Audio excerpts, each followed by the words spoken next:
So this trip report is probably my second wildest drug experience I've ever had, serving up another double whammy of circumstantial insanity and outrageous substance experience. I've done every drug imaginable, including fentanyl and heroin now. I was 120 pounds around this time, a huge psychonaut who only cared about altering his state of mind 24/7 to the most staggering degree. But this monsoon of madness occurred on the 4th of July, and yes, I combined all these drugs together, legitimately. I was juggling these molecules, perpetually staining chaos all around me for an incredibly savage, funny, and memorable multi-substance experience. So to prepare for this upcoming holiday, I walked a short distance from my house to Walmart and shoplifted a 365 count of Benadryl, 2 bottles of 20 count Robogels, and the best brand of nutmeg I could find. On my walk home, I ponder about getting some real drugs as well and letting my raging delinquency run wild. When I arrive home, I remember my sister had a bottle of Norcos, which she probably needed after her recent dentist appointment, but I was on that scumbag energy, so I could care less. I was preparing to go full goblin mode. I dig through her room shortly and I find the pills in her backpack. I take 3 pills and dart out of her room and into mine. I pop the 40 Robogels and dump half of the nutmeg into a glass of water. Gross, I know. But I put the nutmeg water in my closet to take later on when the DXM hits me and nullifies my sense of taste. I pop the 3 Norcos and head over to my best friend Skylar's house to do fireworks. Skylar's mostly abstinent, aside from the occasional bowl of weed and sip of alcohol, whereas I'm the hippie drug addict super wook psychonaut, a complete lab rat dumpster for any and every psychoactive. I asked if she was trying to get on anything tonight. She suggests weed, I nod, and we start hitting people up for an eighth, which we failed to achieve. I thought my friend Scooby, for the sake of his privacy I altered his real name, should definitely be available, which I take advantage of later on in my extremely intoxicated state. We go to her garage eventually and fish out the fireworks. The DXM and Norcos have hit by now and I'm feeling fantastic, aside from a bit of nausea. The dissociation made me hallucinate multiples of each fireworks, shining brightly in my double vision. All my limbs are buzzing in euphoric static. I continue to gaze at the colorful explosions in the night sky. Sparklers became much more entertaining. The patterns would last longer in the air than being in a sober state. Usually DXM isn't the most pleasurable drug on its own, but with Norcos and fireworks, it was one hell of a good time. But when I would try and light any of my own, I'd miss and light its hallucinatory double, which was slightly aggravating. The bizarre headspace of DXM engulfs me in odd spiritual thought streams. I get wacky cam visuals when I close my eyes, seeing myself shoplift Robogels from CVS Pharmacy because that store was one of my main targets for stealing DXM products. I alone would rob their shelves entirely dry until I'd have to walk to a different store to do it. But after having a blast with the fireworks, I return home, robo-walking around the block and into my house sneakily so my parents wouldn't catch me because of how my eyes looked. DXM really makes your eyes incredibly fucked up, more so than most drugs. I excitedly walk fast to my room, lock the door, and bring out the nutmeg water and diphenhydramine. I take 325 milligrams of the DPH and very quickly down the nutmeg water, which wasn't too bad. Still fiending for bud, I hit up my dealer Scooby, and he did not answer, again. This frustrated me because I knew this guy was always home, so I get the bright idea to drive to his house anyway, and to steal my sister's car to do it. I pack a gun in the center console, in case anything pops off. I was getting weed tonight, no matter what. I quietly back out of the driveway and off to my dealer's house. As a warning, never drive on DXM or DPH. I honestly cannot think of a worse combination of drugs to drive on, besides salvia and datura. But the nutmeg wouldn't hit me until hours later. Then, what felt like a blink of my eyes, I somehow end up at Scooby's house. I hit his garage with the car, leaving a small dent.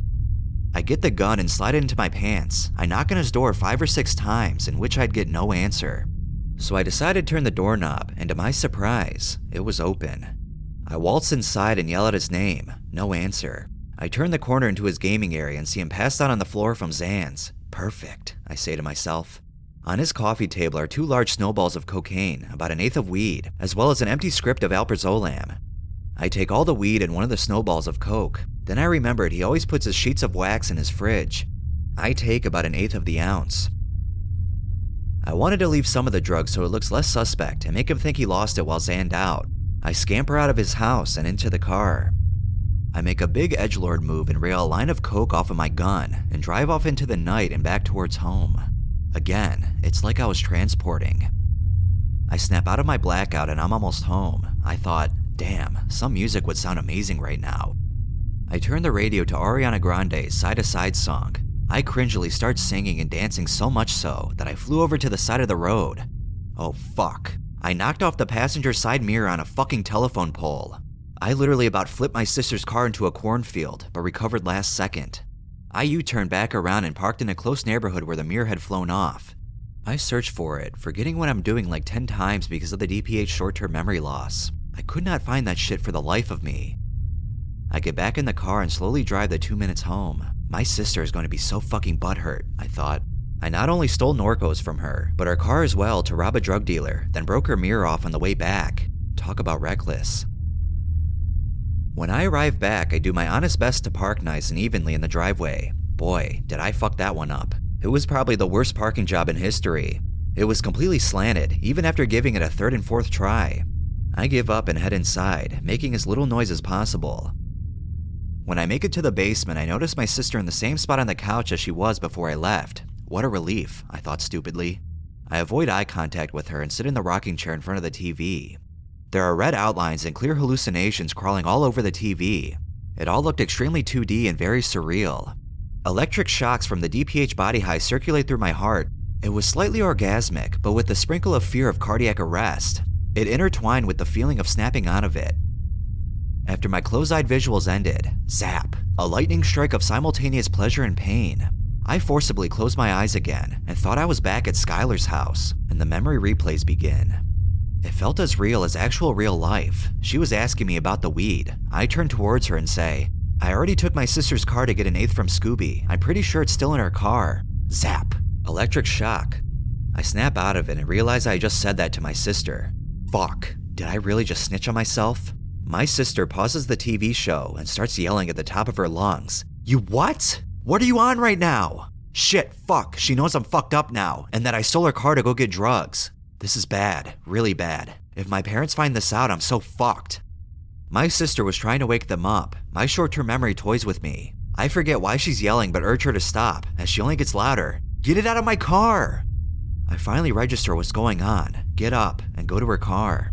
It took me 10 minutes to even find it, but a sigh of relief nonetheless, until I step out and see the passenger mirror gone. Then my relief manifests into anxiety. I have to think of something to cover my ass fast. I think, some weed and coke should help me come up with something clever. I go back inside and show my sister I got the weed out of her car. She's now just convinced I'm extremely stoned on weed, which wasn't too far off. I'm about to get stoned now though. As I'm walking upstairs, I notice a translucent geometric pattern layered across the walls. It looked like this. I thought this was unbelievably cool. When I touched the center of these patterns, they'd ripple like ponds, where my finger would seemingly glitch through the walls. This geometry was quite reminiscent of psychedelics. Once I'm done playing with these open-eye visuals, I get to the hallway to my room, which is right across from my parents'.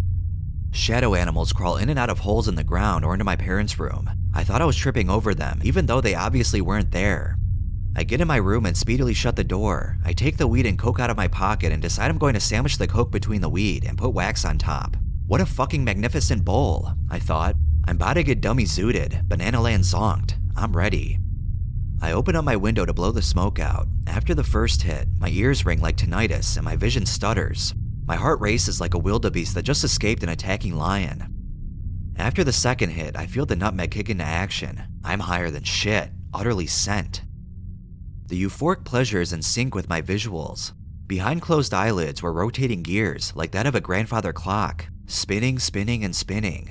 The intensity in my head, increasing, increasing, and increasing.